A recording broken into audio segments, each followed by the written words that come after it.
حضرت اسما رضی اللہ تعالی عنہا کا لقب ذات النطاقین ہے۔ آپ رضی اللہ تعالی عنہا حضرت ابوبکر صدیق رضی اللہ تعالی عنہ کی بیٹی ہیں۔ آپ رضی اللہ تعالی عنہا ہجرت سے 27 سال قبل مکہ مکرمہ میں پیدا ہوئیں۔ حضرت اسما رضی اللہ تعالی عنہا کا نکاح حضرت زبیر بن عوام رضی اللہ تعالی عنہ سے ہوا۔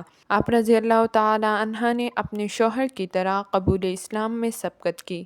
آپ رضی اللہ تعالی عنہ کا ایمان لانے والوں میں 18واں نمبر تھا۔ جب رسول صلی اللہ علیہ وسلم نے مدینہ منورہ کی طرف ہجرت فرمائی تو حضرت ابوبکر صدیق رضی اللہ تعالی عنہ رفیق سفر تھے۔ آپ صلی اللہ علیہ وسلم دوپہر کو ان کے گھر تشریف لائے اور ہجرت کا خیال ظاہر فرمایا۔ حضرت اسما رضی اللہ تعالی عنہ نے سفر کا سامان تیار کیا، 2-3 دن کا کھانا ساتھ رکھا۔ نطاق کمر بند، جس کو عرب عورتیں کمر پر لپیٹتی ہیں، پھاڑ کر اس سے برتن کا منہ باندھا۔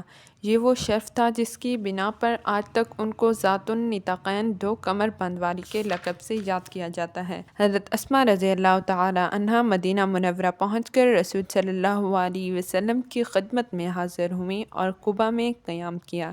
یہاں حضرت عبداللہ بن زبیر رضی اللہ تعالی عنہ پیدا ہوئے۔ ان کو لے کر نبی کریم صلی اللہ علیہ وسلم کی خدمت میں حاضر ہوئیں۔ آپ صلی اللہ علیہ وسلم نے حضرت عبداللہ رضی اللہ تعالی عنہ کو گود میں لیا، گھٹی دی اور ان کے لیے دعا فرمائی۔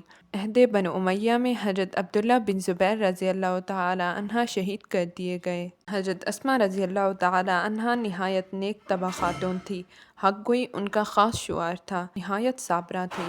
حجاج بن یوسف جیسے ظالم اور جابر کے سامنے وہ حق گوئی سے کام لیتی تھیں۔ حضرت عبداللہ بن زبیر رضی اللہ تعالی عنہ کی شہادت ایک ماں کے لیے قیامت تھی، لیکن اس میں انہوں نے جس عزم و ہمت، صبر و تحمل اور استقلال سے کام لیا، اس کی مثال تاریخ میں بہت کم ملتی ہے۔ حد درجہ خوددار، باہمت اور تواضع و انکسار کی پیکر تھیں۔ حضرت اسما رضی اللہ تعالی عنہا نے نبی کریم صلی اللہ علیہ وسلم سے 56 احادیث روایت کی ہیں۔